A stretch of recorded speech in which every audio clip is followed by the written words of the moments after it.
સાથીદાર મિત્રો અને ગુજરાતના રહેવાસીઓ, ચિન્નુભાઈ કાથરોટિયાના આપ સૌનું સ્વાગત કરે છે.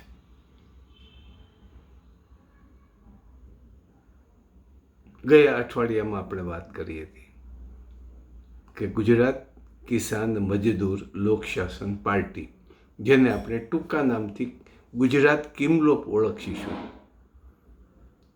એ પાર્ટીના સંગઠનની શરૂઆત આપણે કરી દીધી છે અને એના માટેના પ્રવાસો પણ શરૂ કર્યા છે. સૌથી પ્રથમ અમારો ધ્યેય તો દક્ષિણ ગુજરાતના મહત્વના 3 શહેરોમાં સંગઠન ગોઠવવું: વડોદરા, ભરૂચ અને સુરત. લગભગ આ કાર્ય શરૂઆત જ એટલી વ્યવસ્થિત થઈ છે કે ટૂંક સમયમાં આ સંગઠન એકદમ વ્યવસ્થિત ગોઠવાઈ જશે. મિત્રો કાર્યરત થઈ ગયા છે અને સંગઠન માટે થઈને મહેનત પણ શરૂ કરી દીધી છે. આની સાથે સાથે જે આદિવાસી વિસ્તાર છે એ વિસ્તારમાં પણ શરૂઆત કરી છે. ટૂંકમાં દક્ષિણ ગુજરાતનો સંગઠન અમારો પ્રથમ ધ્યેય છે અને દક્ષિણ ગુજરાતનું 15-20 દિવસમાં સંગઠનનું માળખું ગોઠવાયા પછીથી એક સૌરાષ્ટ્રની ટ્રીપ કરીશું, જ્યાં ઘણા મિત્રો છે, માત્ર રાહ જોવે છે અને સંગઠન માટેની લીલી ઝંડી આપી દઈશું. આપણા સંગઠનનો ધ્યેય સંપૂર્ણપણે ડેમોક્રેટિક લોકશાહી પદ્ધતિનો છે. જિલ્લા અને તાલુકા વાઇઝ જે મિત્રોને કામગીરી સોંપીશું એ સ્વતંત્રપણે કામ કરશે અને એ જે કંઈ ગોઠવશે એની સાથે અમે સહમત થઈશું. અને એકવાર માળખું થઈ ગયા પછીથી અમે વારંવાર બદલવાના નથી.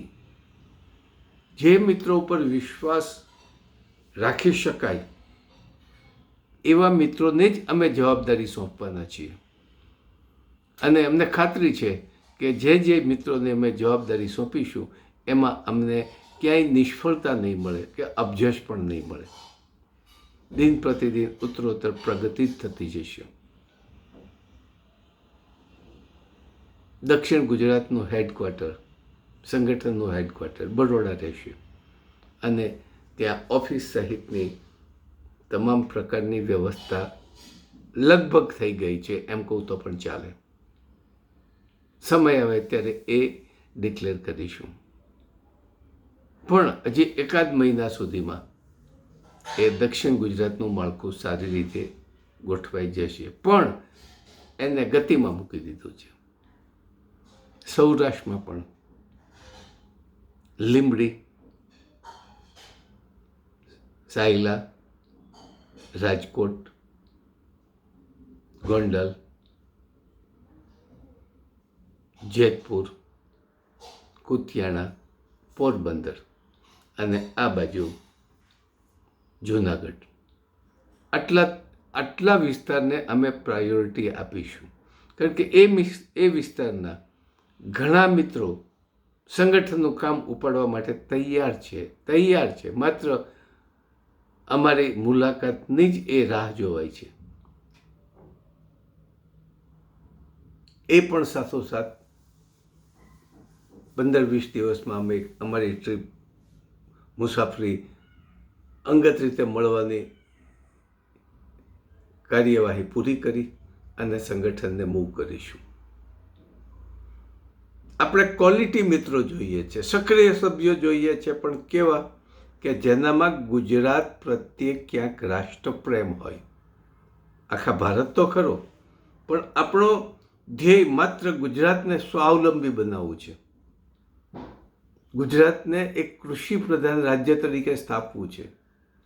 ગુજરાતનો સર્વાંગી વિકાસ કરવો છે. જેના માટેનું આયોજન છે અમારા લિટરેચરમાં સંપૂર્ણ આપેલું પણ છે. અને જ્યાં જ્યાં સંગઠન કરીશું ત્યાં અમારું લિટરેચર ઘેરે ઘેરે પહોંચે એવી અમે વ્યવસ્થા શરૂ કરીશું,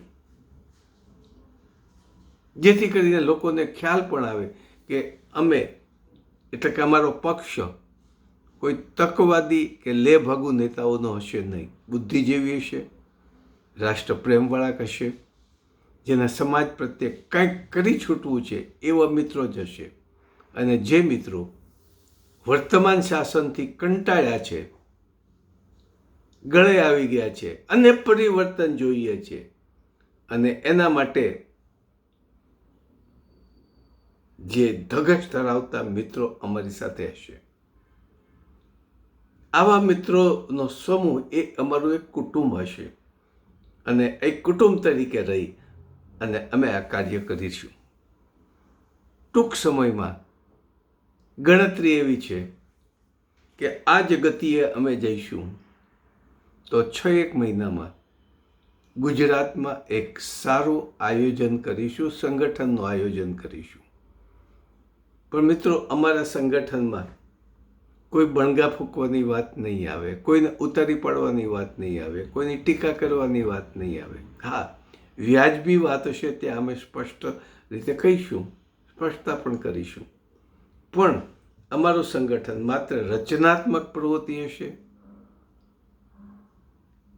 સમાજના તમામ વર્ગના ઉત્કર્ષનું કામ હશે, ગુજરાતને ખેતી પ્રધાન રાજ તરીકે સ્થાપવાનું હશે, જેમાં ખેડૂતોની જે પરિસ્થિતિ છે એ પરિસ્થિતિમાં સુધારો લાવવો છે અને ખેડૂતો પોતે પોતાના પ્રોડક્ટ્સના ઉદ્યોગો સ્થાપે એ કોન્સેપ્ટ ઉપર અમે આગળ જઈ રહ્યા છીએ. એના માર્કેટિંગ યાર્ડ સુધી જવું નહીં પડે. અને આ માળખું થયા પછીથી અમારી બીજા સ્ટેપમાં રાજકીય પરિવર્તનની મૂવમેન્ટ ચાલુ થશે. ટૂંકમાં હવે જંપીને બેસવાના નથી. જે શરૂ કર્યું છે એ પૂરું કરવા માટે થઈને, રાજકીય અને વહીવટી પરિવર્તન માટે થઈને અમે જે યજ્ઞ આરંભ્યો છે, ગુજરાતને સ્વાવલંબી બનાવવા માટે થઈને અમે એક ઝુંબેશ ઉપાડી છે, એ ઝુંબેશ પૂરી કરીને જંપીશું અને એ પણ ટૂંક સમયમાં.